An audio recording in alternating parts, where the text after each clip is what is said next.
Live in relationship లో ఉంటున్న ప్రతి ఒక్క కపుల్ ఈ వీడియోని లాస్ట్ వరకు చూడండి. రామ్కేష్ అనే ఒక అబ్బాయి ఢిల్లీలో ఉంటూ యూపీఎస్సీకి ప్రిపేర్ అవుతుండు. అదే ఏరియాలో అమృత అనే ఒక అమ్మాయి ఫారెన్సిక్ సైన్స్ చదువుతూ ఉంది. అలా వీళ్ళిద్దరికి ఒక దగ్గర పరిచయం ఏర్పడింది. ఆ పరిచయం లవ్ గా మారింది. సో అప్పటి నుంచి వీళ్ళు ఒకరినొకరు బాగా అర్థం చేసుకుని లివ్ ఇన్ లో ఉందామని అనుకున్నారు. అందుకోసం ఢిల్లీలో ఒక ఫ్లాట్ ని రెంట్ కి తీసుకొని అక్కడ చాలా హ్యాపీగా గడపడం మొదలు పెట్టిర్రు. మరి ఏం జరిగిందో తెలియదు గానీ వీళ్ళిద్దరి మధ్యలో గొడవలు మొదలైనాయి. అందుకోసం ఆ అమ్మాయి కోర్సు కంప్లీట్ అయిన వెంటనే యూపీలో ఉంటున్న తన సొంతూరుకి వెళ్ళిపోయింది. అలా అమ్మాయి వెళ్లిపోయిన కొన్ని రోజుల తర్వాత సడన్ గా ఈ అబ్బాయి ఉంటున్న ఫ్లాట్ లో అర్ధరాత్రి 3 గంటలకి సిలిండర్ బ్లాస్ట్ జరిగింది. అంతే, ఆ బ్లాస్ట్ లో ఆ అబ్బాయి చనిపోయిండు. అండ్ ఈ ఇన్ఫర్మేషన్ అందిన పోలీసులు వెంటనే అక్కడికి వచ్చి బాడీని పోస్ట్ మార్టం కి పంపించి మొత్తం ఎగ్జామిన్ చేసిర్రు. సో అంతా చూసిన తర్వాత ఇది సిలిండర్ బ్లాస్ట్ అనుకొని కేసుని కూడా క్లోజ్ చేయడానికి చూసిర్రు. కానీ అందులో ఉన్న ఒక పోలీస్ ఆఫీసర్ కి ఒక చిన్న డౌట్ వచ్చింది. అదేంటంటే సిలిండర్ ఎప్పుడైనా కిచెన్ లో వెళ్తుంది, కానీ ఇక్కడ ఆ అబ్బాయి హాల్ కి కిచెన్ కి మధ్యలో ఉన్నాడు. ఆ అబ్బాయి హెడ్ పక్కనే సిలిండర్ వేలిపోయి ఉంది. సో వెంటనే ఆ చిన్న డౌట్ తోటి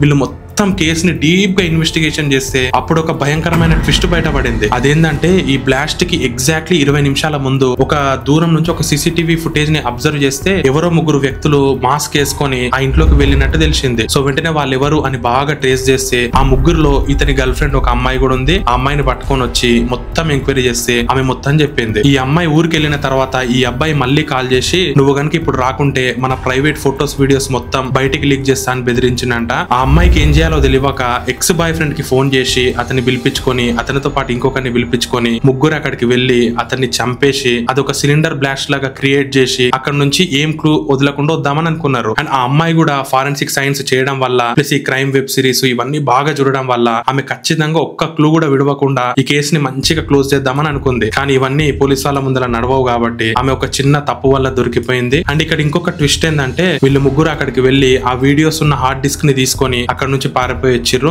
సో పోలీసులకు ఇదంతా తెలిసిన తర్వాత ఆ హార్డ్ డిస్క్ ను చెక్ చేస్తే ఈ అబ్బాయి ఇంకా 16 మంది అమ్మాయిలతో ఉన్న వీడియోస్ కూడా బయటపడ్డాయంట. సో ఇది ఈ కేసు. కానీ ఈ కేసులో ఇంకా చాలా ట్విస్టులు ఉన్నాయి. మనకి రీల్ లో టైం సరిపోదు కాబట్టి నేను కొంచెం కట్ చేసుకుంటా చెప్పేసిన. ఒకవేళ మీకు గనక ఆ కేసు డీటెయిల్స్ మొత్తం తెలుసుకోవాలని ఇంట్రెస్ట్ మీకుంటే ఈ వీడియోకి 200 కామెంట్స్ వచ్చేటట్టు టైప్ చేయండి. సో వెంటనే నేను లాంగ్ వీడియోని చేస్తా.